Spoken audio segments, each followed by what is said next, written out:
Hi, this is Mike from thesubstream.com, and this is a very special Harry Potter edition of Watch As I Stay for the week ending the 19th of November. That's a Friday, and two very cool things. Count them, two. 1, 2. Movie things are happening this weekend. Number one is, of course, the release of Harry Potter 7.A, the first half of the conclusion of the movie series. This one is called The Deathly Hallows. And the other cool thing is the release of director Danny Boyle, who won an Oscar for Slumdog Millionaire, his new film called 127 Hours. What I'm going to do in the next few minutes is tell you which one of those movies to spend your dollars watching instead of the other one. It's going to be really fun, so stay tuned. Quick quiz. Are you now, or have you been at any time in the past 4 to 5 years, a 13-year-old girl? Or do you think that you are a wizard? If you answered yes to either of those questions, go see Harry Potter and enjoy it, child.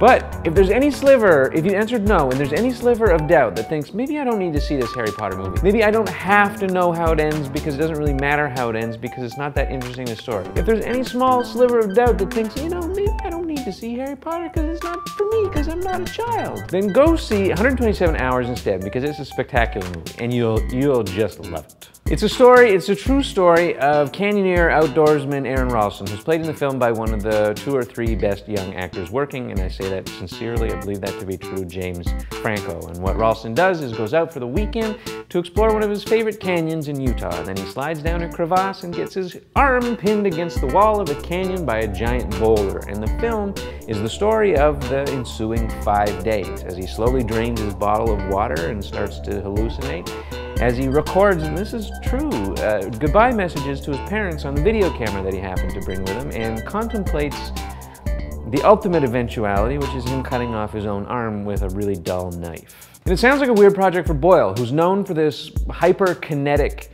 boisterous, chaotic visual style. That's because 127 Hours, for the vast majority of it, is just one guy alone, pretty much immobile. But because the story is told so well, and because Danny Boyle's such a talented director, and because as filmmakers they find little moments and bits of meaning in small details, in the detritus of the stuff that Ralston has in his bag, the ropes and the cameras and the camelback water thing, and in the little events that happen over the course of the 5 days, like a crow flying above, or him recording his messages to his parents. And because James Franco is so good in it, you just want to get mad at him for being so good because it's so casual. He's just kind of like, yeah, I'm an actor, it's really easy. And I should probably get an Oscar because it's one of the best performances of the year. And it's really rare because most young actors, most especially talented ones, are super serious about the craft of being an actor in a way that he doesn't seem to be, in a way that his performance definitely isn't. The film, it ends up, even though it's the story of a guy trapped immobile, it ends up being